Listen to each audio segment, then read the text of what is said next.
Hello Year 9 and welcome to another lesson of week 6. This is lesson number 3 where we're going to be moving on from the heart. So you should have done the heart dissection with Miss Corbett yesterday, being able to see where those different structures actually are on a heart. And obviously we have the lesson on Monday where we're looking at the different parts of the heart and how it's adapted. So today we're going to be moving on to the lungs. You'll notice that there is a couple of additional pieces of equipment that you are going to require for this lesson. They are a calculator and a protractor if you have one. Okay, but if you do not have one in your house, then there will be a slight alternative that you can do, but I would definitely suggest getting a protractor at some point ready for the exams in year 11. So we're going to be looking at breathing and gas exchange. Okay, so this is not respiration. Respiration is different to breathing. We're going to look at those differences, but this lesson is mostly going to be about the process of breathing. Okay, now you do about breathing in Key Stage 3. In year 8. So what I would like you to do is read the 3 statements, and I'd like you to have a go at deciding which of those 3 statements is correct, just to see what you know already. So can you pause the video and do that now, please?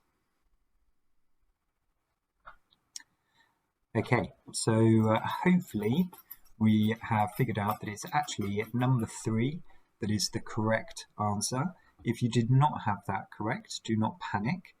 We are going to be going through the process of breathing, as I say, in this lesson, so you'll be able to catch up, but well done if you remembered that it is number 3 from Key Stage 3. Okay, so what do we need to be able to take away from this lesson? We need to know the main structures of the gas exchange system. We need to be able to describe the function of those main structures for grades 5 to 6. We also need to say how the alveoli are adapted. For 7 and 8, we need to be able to evaluate models of lungs and explain in detail how adaptations of alveoli result in efficient gas exchange, and also be able to explain the difference in inhaled and exhaled air. So question for you to think about, trying to remember everything that you have done in previous years.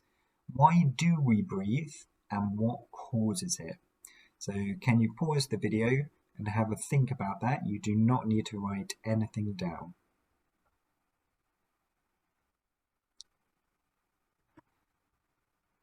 Okay, so what actually causes us to breathe is not the need for oxygen, but it's actually because we have too much carbon dioxide in our in our blood. That's what creates that need, or that feeling of needing to breathe. We breathe automatically, we don't really think about it, but obviously unlike our heart rate, we can actually change our breathing rate by thinking about it, slowing it down or increasing it, but you do have a desire to breathe, which is caused by the buildup of carbon dioxide in the blood. And you can test that out by doing a very simple experiment. Take a deep breath and try to hold it. See how long you can hold it for, and then afterwards try it again, but then breathe out a little bit of air gently and see if you can hold your breath for a little bit longer. And you'll probably find that it helps because you're getting rid of some of that carbon dioxide that has been building up.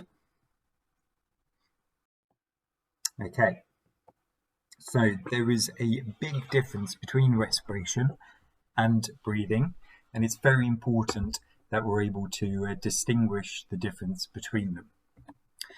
Now, breathing is kind of the physical act of moving air in and out of the lungs, Whereas respiration, which we did in one of our very first lessons together, is that chemical reaction that's happening in the mitochondria of all of our cells. And that's where energy is made. So what I'd like you to do is pop those two definitions down, making sure that we can see what the difference is between them. So pause the video and pop those two definitions down for what breathing is and what respiration is. Okay, now you don't need to write this bit down, but this is going to be what moves us on to the next section, looking at our own gas exchange system. In order for it to actually work efficiently, i.e. getting enough gases moving from one place to the other, you need that steep concentration gradient, which we spoke about when we did about diffusion. Now, in order to get that steep concentration gradient, or a big difference between the amount of a gas in one place and another, we need to have these specially adapted exchange systems, okay, which is what we know for us is going to be the lungs and the blood supply.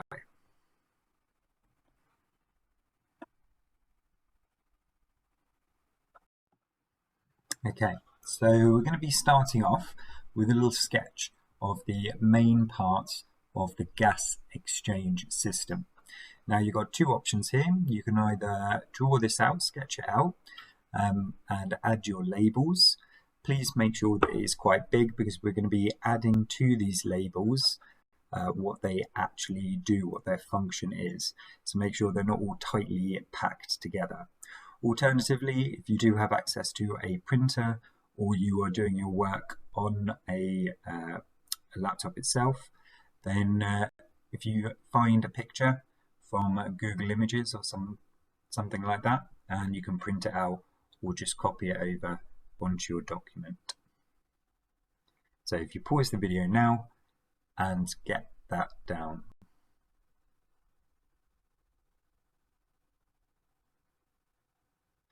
Okay, so now that you have your diagram with the main parts of the gas exchange system, we're going to go through the main structures and we're going to put in, or you're going to put in, a description of each of their functions. Now, each one of the slides that we're going to go through has got a lot of information on it. I will talk about the structure and then I would like you to pause the video, read through the information, and then put down a sentence describing the function of that structure. You do not need to, and I do not want you to copy everything down. Okay, so we're going to start with the trachea. Now, the trachea is a structure that you will be familiar with. You might have heard it as a windpipe, and it's basically the structure that goes from your voice box or your larynx down to the lungs, to behind your breastbone or the sternum. When the trachea gets down to the lungs, it actually breaks off into two structures called bronchus. So you have a right bronchus, which obviously goes to your right lung, and you have a left bronchus, which goes to your left lung. And the trachea is made from a tissue called cartilage, which is what you have at the end of your nose and on your ears. So it's quite strong, but it is flexible. And the lining of that tissue has got another type of tissue which is very moist and smooth. And that just moistens the air as it goes into your lungs. So that is what the trachea is. It's going to be the first part of our gas exchange system. So can you pause the video, read through the information, and just come up with a sentence which describes its function.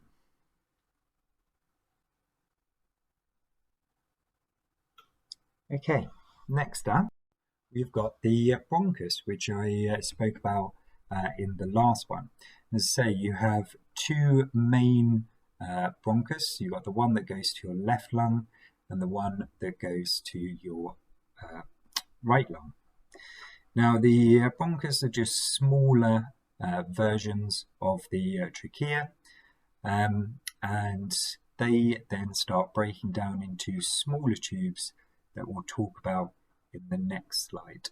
At no point so far has any oxygen or carbon dioxide moved from the lungs into the blood or vice versa.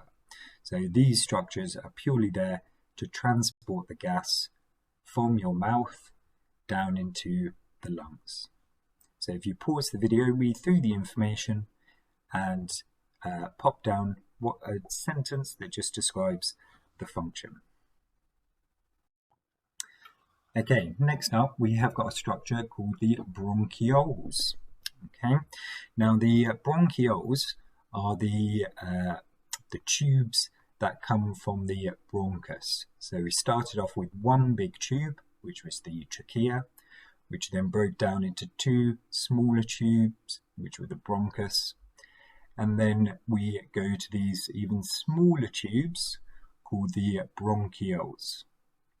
Now, these are one of the smallest of the airways in the respiratory tract. So if you actually open up a lung, they are very, very, very small tubes, much smaller than the bronchus and the trachea. And this is where that gas starts making its way to the exchange surface, which is going to be the alveoli. So if you could pause this video, have a read through the information and summarize it in your one sentence, which gives a description of the function. Can you do that now, please?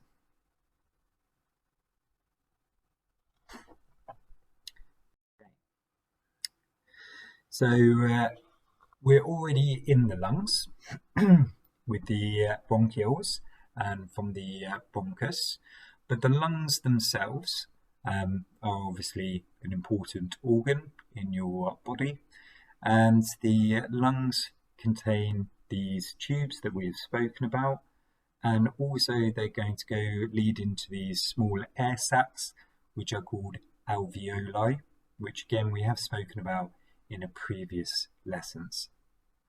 Now we're going to do the alveoli on the next slide. So we're just giving an overview on this one of what the function of the lungs are. So if you could read through the information and pick out a sentence for the description of the function of the lungs.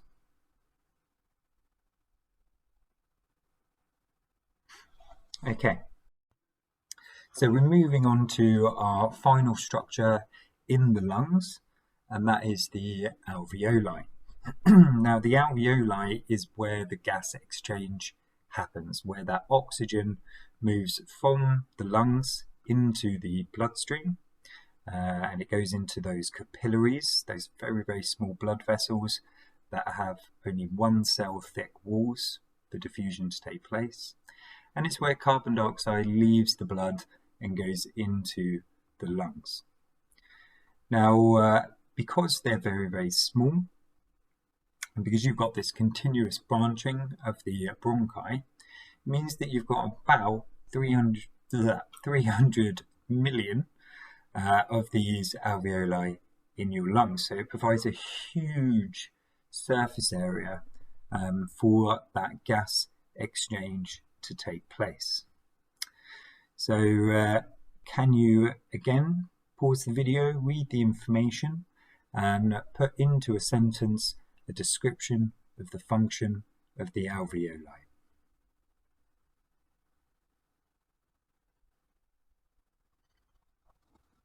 Okay, so we're moving away from the lungs themselves and we're looking at some structures that are around the lungs. And these are very, very important in ventilation or breathing because they actually cause the lungs to inflate or deflate.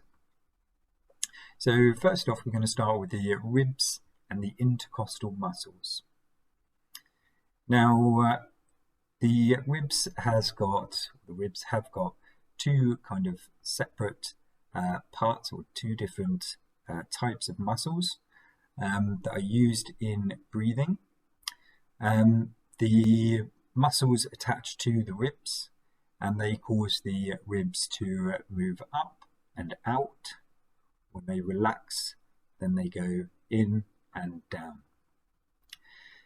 Now, the ribs themselves are very important. They're made of bone, so they're very strong, and they create this protective cage that goes around the lungs and the heart as well, making sure that they don't get damaged if you have any impact on the chest. So if you have a read through that and pop down some sentences for the ribs and for the intercostal muscles.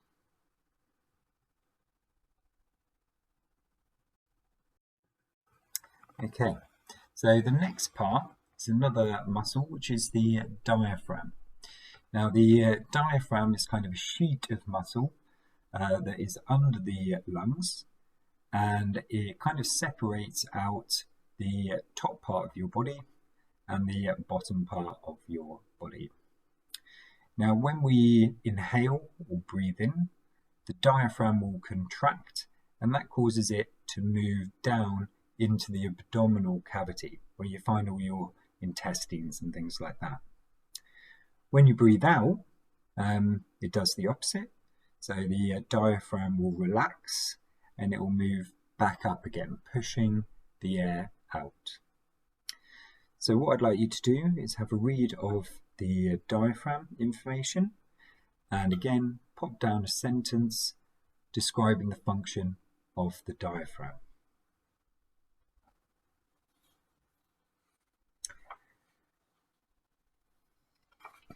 Okay, so we're going to go through just the main structures now. So make sure that you have got a different colour pen just to tick it off if it is the correct answer. Your sentences will not look exactly the same as the ones that are about to appear. These are kind of the very, very concise description of their function. So we've got here the functions, those concise sentences, the description of the function of each of the structures. So hopefully you've got, for the diaphragm, something about it contracting and moving down, which brings air into the lungs. The alveoli, these are very important because they increase the surface area, so you get as much gas exchange as you can. The function of the lungs, that is where gas exchange takes place. For the intercostal muscles, you could say that they contract to pull the rib cage up and outwards. The trachea, the function is to carry the air to and from the lungs, or you might have said that it takes air from the mouth to the lungs. The bronchus, or the bronchi, if you have more than one, carries air from the trachea into the lungs, or you might have said carries air into the left and right lung. And the bronchioles are the ones that take air to and from the alveoli. So if you need to make any additions to your functions or change any of your functions, then please pause the video and do that now. Okay, so we need to be able to also look at the differences between inhaled air and exhaled air. So the air that you breathe in and the air that you breathe out. Now, we're going to tie in a little math skill as well at the same time, because we're going to be drawing a graph, we're going to be drawing a pie chart to show the composition of exhaled air. So we're going to use the table that has some figures in it that tells you how much exhaled air, what it actually contains. So you can see that 80% of it is nitrogen, 16% is oxygen, and 4% is carbon dioxide. Now, hopefully, from previous years, we know what the percentage composition of air is in the atmosphere, so the air that you actually breathe in or inhale. You probably know that nitrogen is 80%. So 80% of the air that you breathe in is nitrogen. About 20% of the air that you breathe in is oxygen, 21%. And carbon dioxide is a very small number. It's only 0.04% of the air that we breathe in. So already you can see that there is a difference between the two. So what we're going to do is have a go at drawing a pie chart. So this is where the calculator and the protractor are going to be important. And then we're going to think about the differences and similarities between inhaled and exhaled air and what actually causes it. Now, if you do not have a protractor, then you're still going to do the calculation bit, and then you can do a rough sketch of your pie chart. Perhaps you can put in the angles that you would have used if you did have a protractor. So before we start on the pie chart, we have three different percentages there. We've got 80% nitrogen, 16% oxygen, and 4% carbon dioxide. And we need to put that into a circle. And as I'm sure you know from your maths lessons, a circle is going to have 360 degrees. So the first thing that we need to do is work out the angle that we're going to use to represent those different percentage compositions. Because 80 plus 16 plus 4 doesn't make 360. So we're going to have to do some converting into degrees so that we can draw our pie chart. So the first thing that we need to do, as you can see on the right hand side, I've got a little list of how to achieve this. First thing we need to do is work out our angles. So you need to calculate the total of the values to be plotted, i.e. the percentage compositions. So you need to add those numbers together. Once you've done that, you need to calculate the number of degrees one data value, so 1%, is worth by dividing 360 by the total you've just calculated. So after you've done number 1, you then do 360 divided by that answer. What you do next is then calculate the angle of each section of the pie chart. So to do that, you need to multiply the answer from number 2 by the value of each section. So whatever your value for number 2 is, times 80, times 16, times 4. And that's going to give you the angle for each section of your pie chart. Now we're going to go over the answers to that bit first before you start drawing your pie chart. So I'd like you to pause the video, and can you do 1, 2 and 3 to calculate the angle that you're going to use for nitrogen, oxygen and carbon dioxide. So pause the video now. Okay, so hopefully we took 80, 16 and 4, added them together to make 100. That will be step number 1. Step number 2, you then do 360 divided by 100, which will give you 3.6. You then do 80 times 3.6, 16 times 3.6 and 4 times 3.6 to give you the angle. So give yourself a mark if you got the following angles correct.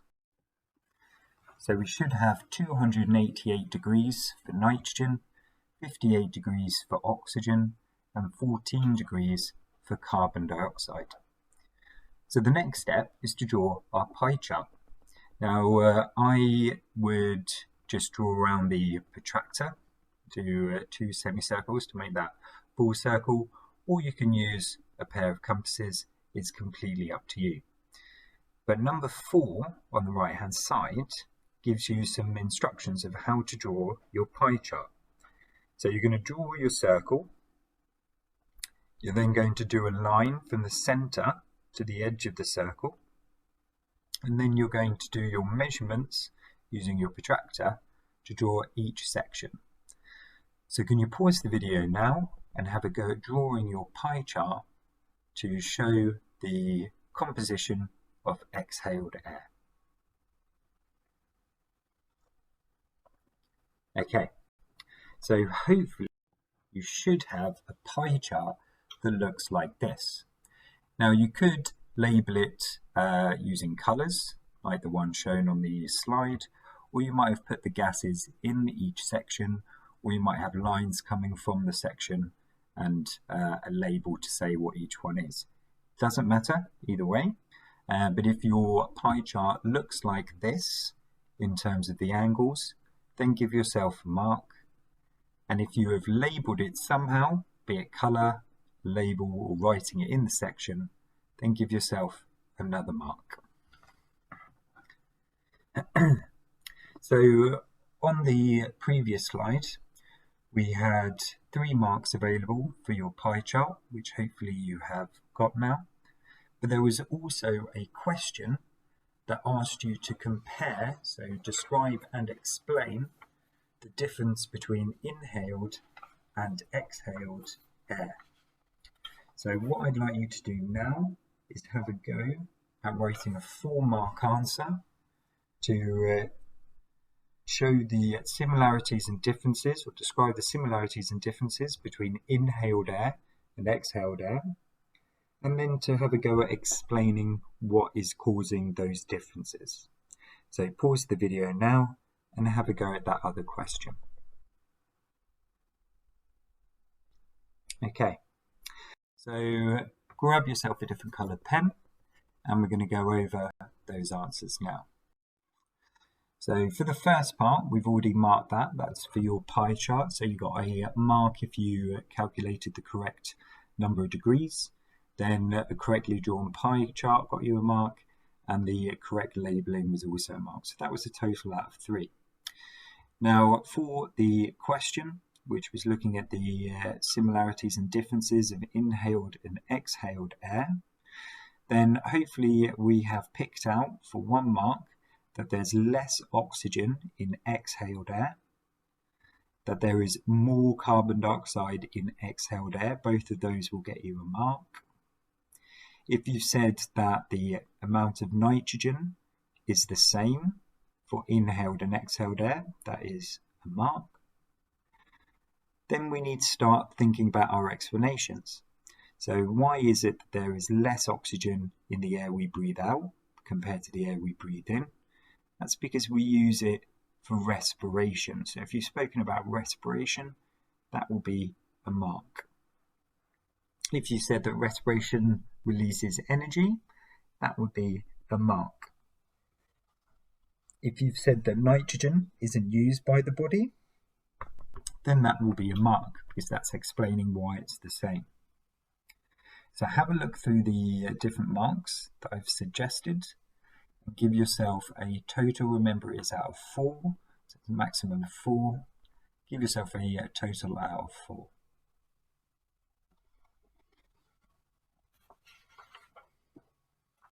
Okay, so now we're going to look a little bit more detail of the adaptations of the alveoli. And we've spoken about this in previous lessons. It's a very important one. This is why it keeps coming up. Because it brings in diffusion as well as the structures for gas exchange. So you can see that here we have a diagram, simplified alveolus, 1 alveolus, lots of alveoli. We've got carbon dioxide moving from the red blood cells into the alveoli, and then we have oxygen moving from the alveoli into the red blood cells in the capillaries. So one of the adaptations that alveoli have is that they've got a really good supply of blood. Now that blood travels around in the capillaries, so they have got very, very thin walls, they're only 1 cell thick, and that allows as much oxygen to move from the lungs into the blood, and the carbon dioxide to move into the lungs. Now that's really important because you need to take those gases away, or move those gases as quickly as you can to keep that concentration gradient. So by having that very good blood supply, it means that it maintains a concentration gradient for diffusion. Now they have a spherical shape, the alveolus, and that increases its surface area. So remember from the previous lesson, the bigger the surface area, the higher the rate of diffusion. Also, because we're constantly breathing, ventilation moves the air in and out, and that also keeps a very steep diffusion gradient. And as I've already said, the walls of the alveoli are very, very thin, so that means there's a very short distance for those gases to move, and that also increases the rate of diffusion.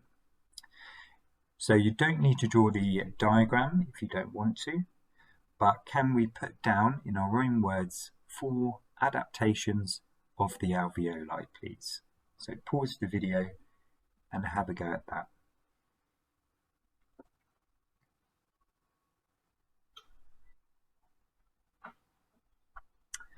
Okay, so hopefully we have put down 4 adaptations of the alveoli and how that increases the rate of diffusion, therefore gas exchange. So what I'd like you to do now is have a look at the video clip. I have put a link for the video clip on the Show My Homework. So you'll need to exit this video, click on the link on Show My Homework, and watch the video at the process of ventilation or breathing. We're then going to do a little task to put that all together. So listen carefully to the process of ventilation when watching the clip. You can exit this video now. Okay, so hopefully we enjoyed the video clip showing the process of ventilation or the act of breathing. So what we're going to do now is put it all together.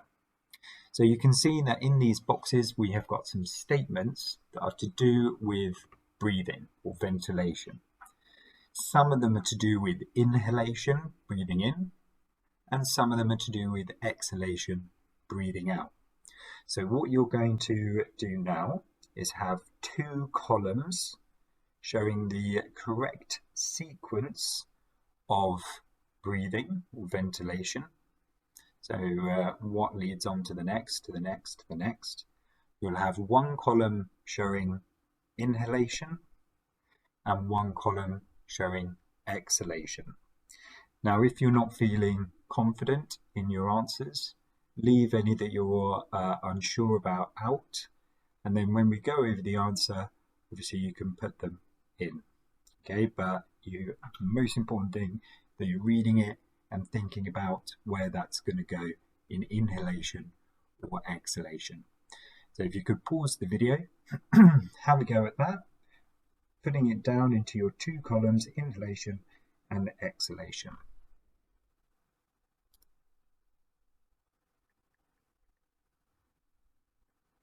Okay, so hopefully we've had a stab at that. Should have something that looks like the following.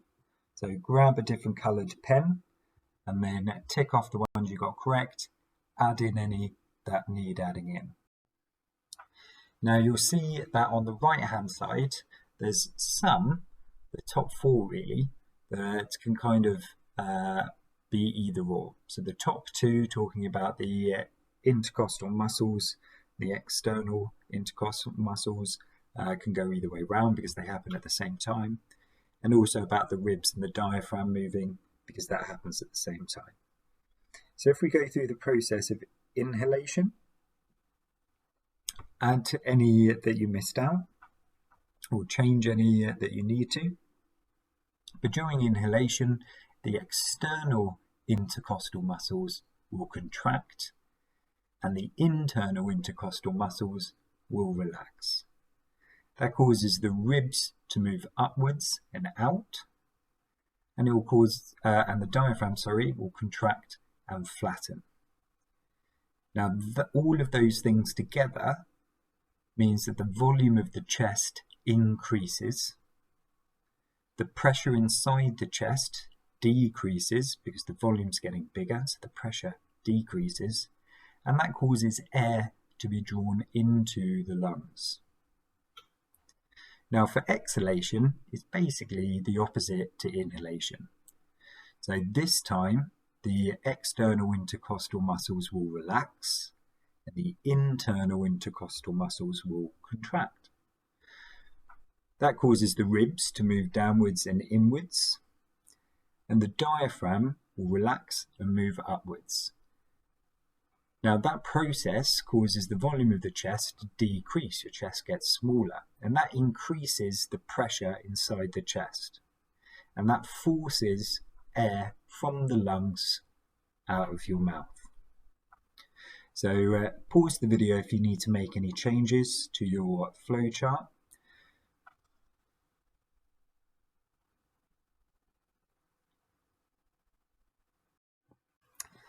And that is it from me today. I know it's quite a lot to cover. We've gone through all of the structures of the gas exchange system. So we need to know for grades 1 to 4, we need to know those main structures, the ribs, the muscles, the diaphragm, the alveoli, the trachea, the bronchus, and the bronchioles. For levels 5 to 6, we need to know what each of those structures do. So that was where we added our sentences to our diagram. We also need to be able to describe the process of ventilation, so inhalation and exhalation, which we did in the last activity. Now for 7 to 8, we're going to evaluate the model of the lungs in a later lesson. But what you should be able to have done from this one is explain how the alveoli is adapted for its function, which is that gas exchange. There were 4 different adaptations that we put down. We need to explain the differences between the composition of inhaled air and exhaled air. So that's where we did our pie chart and then the question that went with that. So hopefully we're able to complete those tasks, and I will be back with you tomorrow for another lesson. Hope you're well and staying safe. Well done for working through this, and you'll hear from me next lesson. Take care. Goodbye.